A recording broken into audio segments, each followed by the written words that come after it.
at Sam Houston State University, and I'm also here to represent the Elizabeth Taylor AIDS Foundation. 3 years ago on my college campus as a freshman at the age of 19, I was diagnosed with HIV.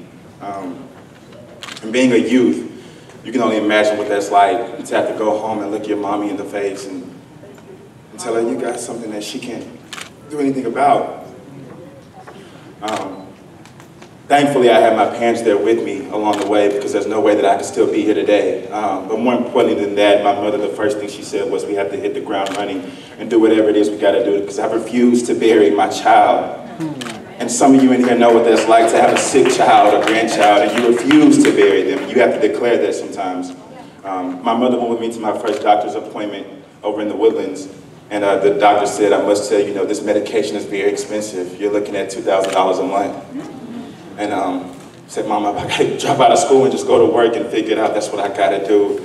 But my mother said, I refuse to let you do that either. She said, you have an education to go and get. So if I gotta work 2, 3 jobs, that's what it's gonna have to be. We got all the way back home. I got ready to go pick up my prescription, and they called and they said, are you aware of how much this is gonna cost you? My mother handed me the checkbook. She said, go pick it up. Just write the number in there. But thankfully, thankful for the ACA, the Affordable Care Act, and my insurance. When I got up there and got ready to write the check, the lady said, you don't owe any money at all, it's $0.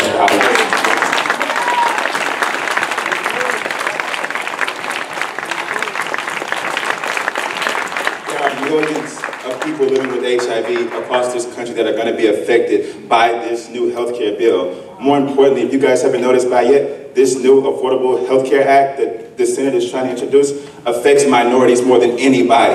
Low-income individuals. It's another attack on minorities that this government is trying to put in place, and we cannot let it happen.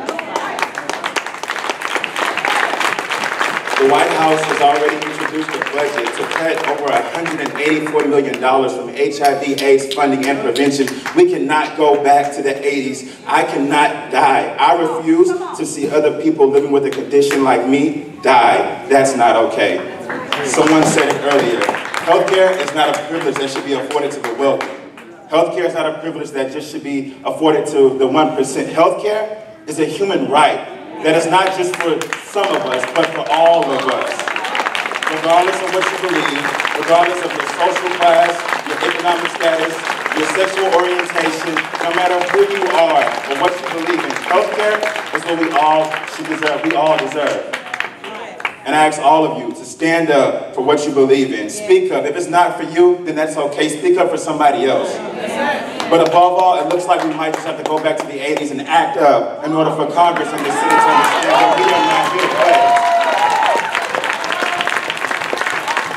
So when we're marching today in these streets, remember, you're not just marching for yourself, but you're marching for people who cannot walk. You're marching for those people who don't have access, for those people laying in a hospital and on their deathbeds. We have to keep going, and don't stop. Thank you.